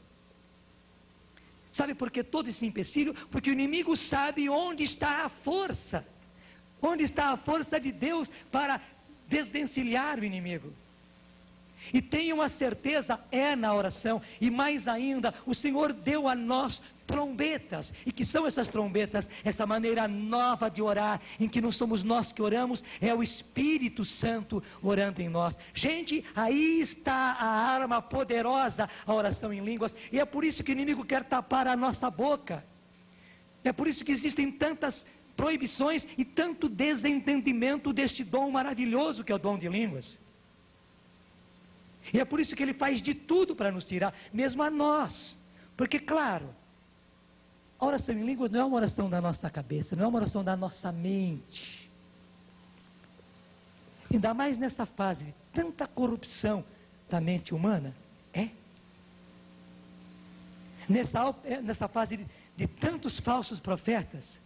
O Senhor quis nos dar uma oração que não vem da mente humana, mas uma oração que vem do próprio Espírito, onde nós somos apenas, e graças a Deus, os instrumentos que proferem os sons, que produzem os sons, mas quem tange esta lira, quem tange esta harpa, que somos nós, é o Espírito Santo. E aí está o lindo, ele ora em nós. Ele ora de acordo com as necessidades. Gente, nesta guerra que nós estamos, nós não sabemos quais são as nossas necessidades. E não é apenas orar pela minha filhinha, ou pelo meu filho, ou pela minha filha, ou pela desobediência do mais novo, ou pela revolta do mais velho. Não, gente, é muito mais, é muito mais, é muito mais. Eu sei que você pode orar para isso.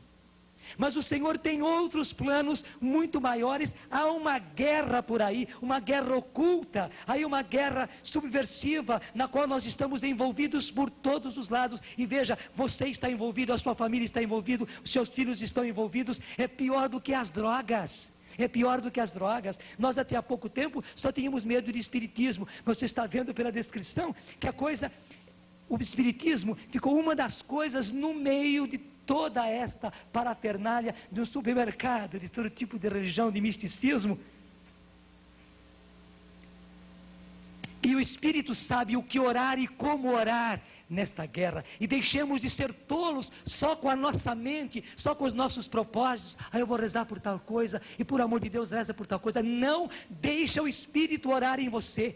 E claro, quando o Espírito ora em você, pelos propósitos de Deus, pelos propósitos que estão no coração de Deus, pelos propósitos de Jesus, o guerreiro, o grande guerreiro que vai vencer, quando você ora de acordo com os propósitos de Jesus, o vencedor, Ele também vai sanar e vai atingir os problemas que você tem, as situações que você tem. Mas deixe de ser tolo. Se você quer somente ficar regando a sua hortinha aqui do seu filho revoltado, da sua esposa que tem isso e aquilo, da doencinha que tal pessoa tem, né? Você só fica regando uma hortinha. E não é isso, gente, ao contrário, é fazer com que a nossa oração chegue ao céu, chegue ao Senhor, chegue ao alto, e que a oração do Espírito venha, que nós oremos de acordo com o coração de Deus, os propósitos de Deus, de acordo com a mente de Jesus, o vitorioso, que tem o seu plano de vitória e tem toda a estratégia da vitória, e está agindo, está agindo. Jesus não está dormindo não, Jesus está agindo. Se o príncipe das trevas, se Lúcifer está a partir do Shambhala, fazendo o seu plano, realizando o seu plano, é claro, Jesus, do trono onde Ele está com o seu Pai, Ele está comandando, e a batalha está acontecendo, e o que vai dar força a essa batalha é a oração. Enquanto eles ficam canalizando, e mentalizando, e evocando espíritos cósmicos e tal, aí que está, a nossa força está no Espírito do Senhor. Deixemos de ser tolos, de ficar regando a hortinha das nossas coisas. Quando nós fizermos a oração subir ao céu, subir ao alto, a oração do Espírito que sobe até o coração de Deus, de acordo com os propósitos de Deus, então também as coisas, desculpe falar as coisinhas que nós passamos, os probleminhas que nós enfrentamos, o Senhor também os resolverá da forma e na hora que Ele quiser. Mas a vitória mais importante vai acontecer. Está entendendo o porquê da oração em línguas? O porquê do cântico em línguas? E quando nós oramos e cantamos em línguas, eu já falei isso muitas vezes, ouça as outras palestras, os anjos cantam conosco, os anjos oram conosco, os anjos adoram conosco, os anjos intercedem conosco, e mais ainda, os anjos lutam conosco e a nosso favor. Os anjos lutam conosco e a nosso favor. Os anjos sabem onde está a trama. Os anjos sabem onde estão os combatentes infernais. Os anjos sabem onde estão justamente os súbditos e os guerreiros do príncipe das trevas. E os anjos vão lá para combatê-los. Mas para que isso aconteça, é preciso que nós cristãos produzamos vamos chamar esse clima favorável, que é a oração, que é a intercessão, para que nesse oxigênio da oração, os anjos possam vir, e os anjos possam lutar, e eles que são anjos, que são espíritos, que vêm, que conhecem a trama, que conhecem todas as táticas, que os anjos vão lá e combatam. E eles combatem mesmo. E o lindo é o seguinte: quando nós oramos e cantamos em línguas, a batalha dos anjos contra os espíritos infernais acontece, e a vitória de Deus vai se fazendo. Você está entendendo? Aí estão as nossas trombetas. E nós temos que orar o primeiro, o segundo, o terceiro, o quarto, o quinto, o sexto dia. No sétimo dia, que é o dia do Senhor, disse o Senhor, então no sétimo dia darão 7 voltas ao mesmo tempo. E na última, eu vou dar a ordem, disse Josué. E quando eu der a ordem, todos gritem. Eles fizeram isso. Está aí na Bíblia. E o que aconteceu? Versículo 20. O povo clamou e os sacerdotes tocaram as trombetas. E logo que o povo ouviu o som da trombeta, levantou um grande clamor. A muralha desabou. A multidão subiu à cidade, cada um diante de si. Tomaram a cidade e votaram-na ao interdito. Gente, a vitória é do Senhor e a vitória é nossa. Mas a vitória está aí, em orar o primeiro, o segundo, o terceiro, o quarto, o quinto, o sexto dia, até chegar o dia do Senhor, até chegar o dia do Senhor. Não desanima, meu irmão, não desanima a renovação, não desanima a igreja, não desanima eleito do Senhor, não desanima. Até o sexto dia temos que orar, orar, orar, mesmo sem ver resultados, porque a luta se passa no mundo sobrenatural. Mas no sétimo dia, quando chegar o dia do Senhor, o dia anunciado, então daremos 7 voltas, e o Senhor dará a ordem, e nós gritaremos, e as trombetas troarão.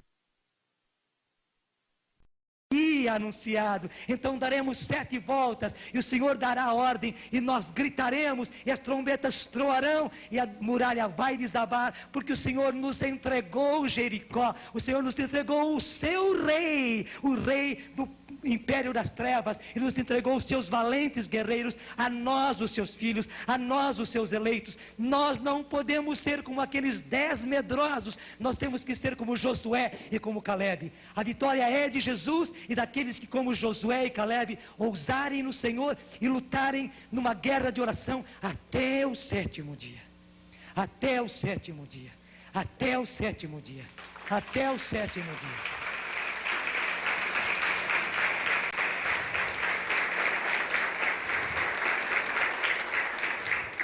Você entendeu o que é a intercessão? Ela não é uma coisinha. Ela não é uma coisinha. Ela é a arma de guerra. Eu quero só finalizar com isso. E o que é a Arca da Aliança? Hoje para nós a Arca da Aliança é a Eucaristia. Porque assim como naquele baú estavam as tábuas da lei, o sinal da presença de Deus, gente, não é um sinal. Naquele pão, naquele vinho, está o Senhor, o vitorioso, por enquanto oculto, por enquanto ali, debaixo daquelas aparências, ele se faz humilde, ele como que desaparece.